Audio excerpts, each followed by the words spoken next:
Hi, I'm Shamid, and you are watching me on Shamid TV today. Story name is The Tiger and the Baby. George Peel and Mary, his wife, sat down to breakfast. Their only son, Georgie, was already seated. George the younger showed an astounding disregard for the decencies of life and a frankly gluttonous absorption in food which amounted to cynicism. Evidently, he cared for nothing but the satisfaction of bodily desires. Yet he was 22 months old and occupied a commanding situation in a high chair. His father and mother were aged 32 and 28, respectively. They both had pale, intellectual faces. They were dressed with elegance, and their gestures were the gestures of people accustomed to be waited upon and to consider luxuries as necessaries. There was silver upon the table, and the room, though small and somewhat disordered, had in it beautiful things which had cost money. Through a doorway half screened by a portiere could be seen a large studio peopled with heroic statuary, plaster casts, and lumps of clay veiled in wet cloths. And on the other side of the great window of the studio, green trees waved their foliage. The trees were in Regent's Park. Another detail to show that the Peels had not precisely failed in life. The time was then 10:30 o'clock. Millions of persons in London had already been at hard work for hours. And indeed, George Peel was not merely a young sculptor of marked talent. He was also a rising young sculptor. For instance, when you mentioned his name in artistic circles, the company signified that it knew whom you meant, and those members of the company who had never seen his work had to feel ashamed of themselves. Further, he had lately been awarded the triennial gold medal of the International Society, an honor that no Englishman had previously achieved. His friends and himself had, by the way, celebrated this dazzling event by a noble and joyous gathering in the studio, at which famous personages had been present. Everybody knew that George Peel, in addition to what he earned, had important private resources, for even rising young sculptors cannot live luxuriously on what they gain, and you cannot eat gold medals, nor will gold medals pay a heavy rent or the cost of manual help in marble cutting. All other rising young sculptors envied George Peel, and he rather condescended to them in his own mind, because they had to keep up appearances by means of subterfuges, whereas there was no deception about his large and ample existence. On the table by Mary's plate was a letter, the sole letter. It had come by the second post. The contents of the first post had been perused in bed.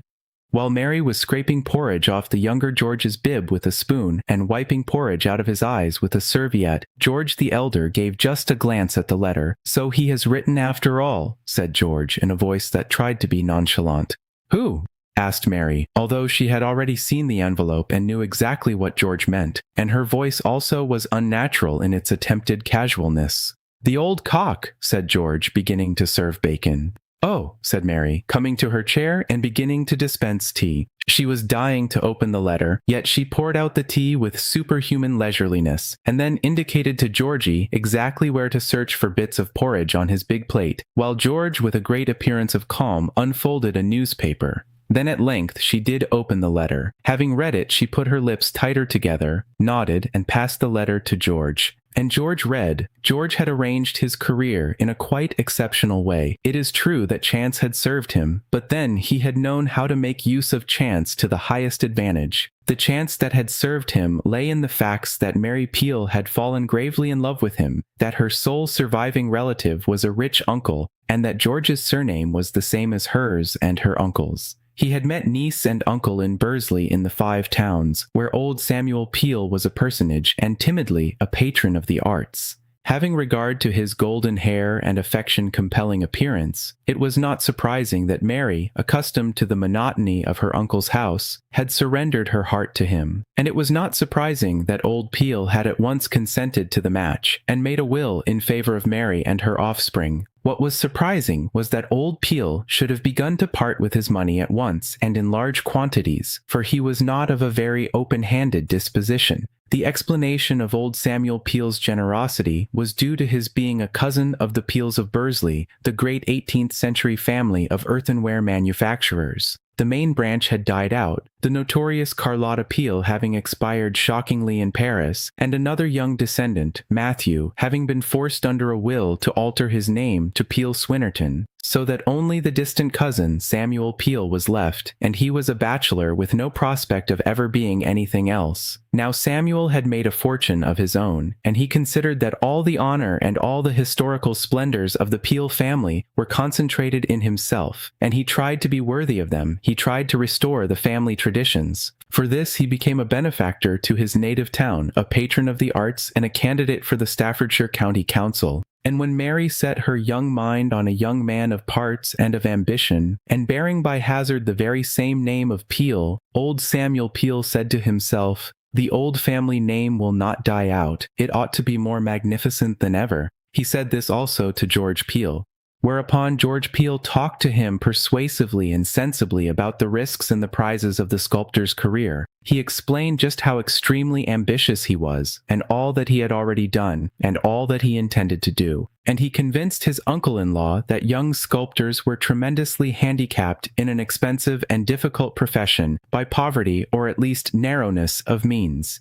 He convinced his uncle-in-law that the best manner of succeeding was to begin at the top, to try for only the highest things, to sell nothing cheaply, to be haughty with dealers and connoisseurs, and to cut a figure in the very center of the art world of London. George was a good talker, and all that he said was perfectly true, and his uncle was dazzled by the immediate prospect of new fame for the ancient family of Peel. And in the end, old Samuel promised to give George and Mary 500 a year, so that George, as a sculptor, might begin at the top and succeed like success. And George went off with his bride to London, whence he had come, and the old man thought he had done a very noble and a very wonderful thing, which indeed he had. This had occurred when George was 25. Matters fell out rather as George had predicted. The youth almost at once obtained a commission for £300 worth of symbolic statues for the front of the central offices of the Order of Rechabites, which particularly pleased his uncle, because Samuel Peel was a strong temperance man, and George got one or two other commissions.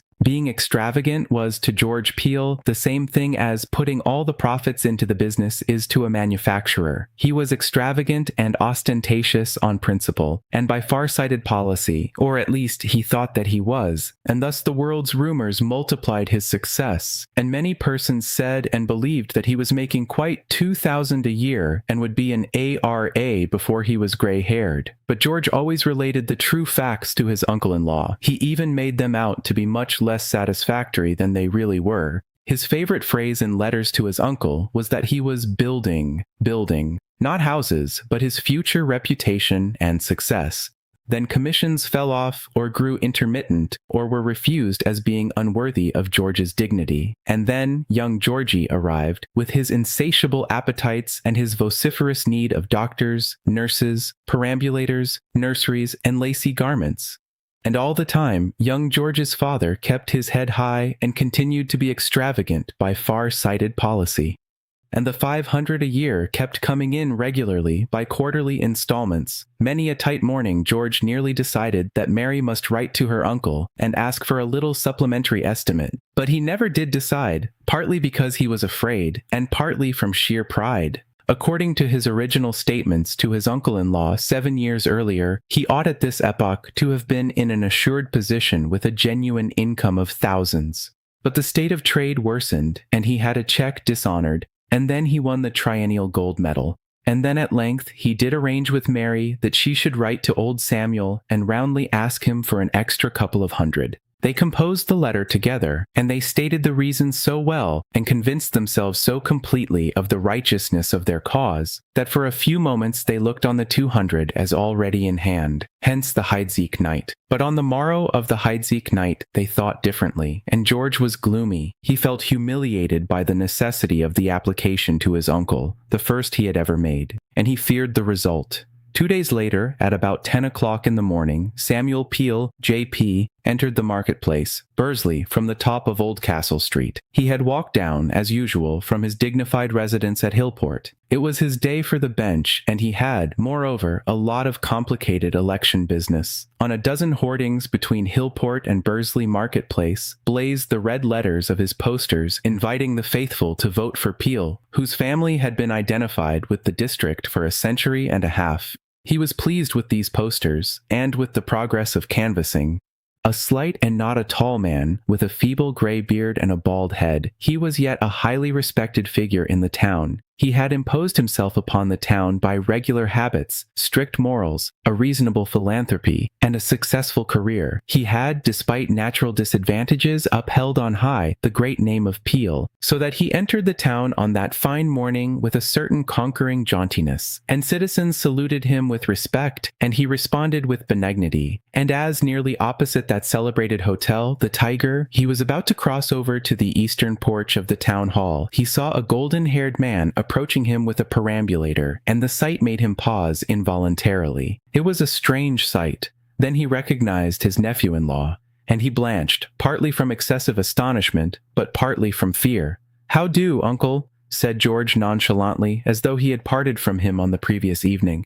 "Just hang on to this pram a sec, will you?" And pushing the perambulator towards Samuel Peel, J.P., George swiftly fled, and for the perfection of his uncle-in-law's amazement, disappeared into the Tiger. Then the occupant of the perambulator began to weep. The figure of Samuel Peel, dressed as a justice of the peace should be dressed for the bench, in a frock coat and a ceremonious necktie, and, of course, spats over his spotless boots. The figure of Samuel Peel, the wrinkled and dry bachelor, who never in his life had held a saucepan of infant's food over a gas jet in the middle of the night. This figure, staring horror-struck through spectacles at the loud contents of the perambulator, soon excited attention in the marketplace of Bursley, and Mr. Peel perceived the attention. He guessed that the babe was Mary's babe, though he was quite incapable of recognizing it, and he could not imagine what George was doing with it, and the perambulator in Bursley, nor why he had vanished so swiftly into the Tiger, nor why he had not come out again. The whole situation was in the acutest degree mysterious. It was also in the acutest degree amazing.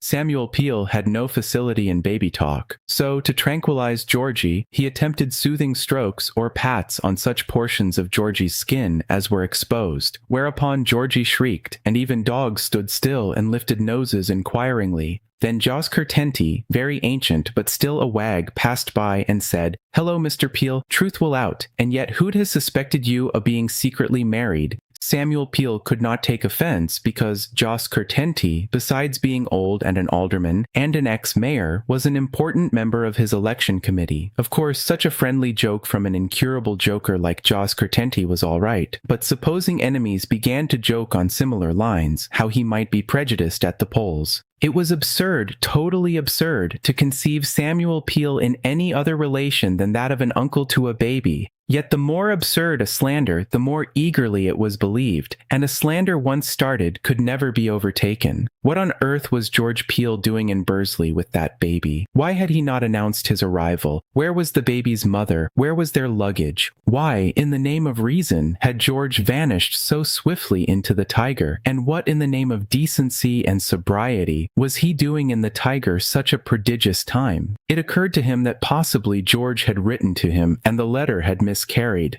But in that case, where had they slept the previous night? They could not have come down from London that morning. It was too early. Little Georgie persevered in the production of yells that might have been heard as far as the Wesleyan Chapel, and certainly as far as the Conservative Club. Then Mr. Duncalf, the town clerk, went by from his private office towards the town hall, and saw the singular spectacle of the public man and the perambulator. Mr. Duncalf, too, was a bachelor.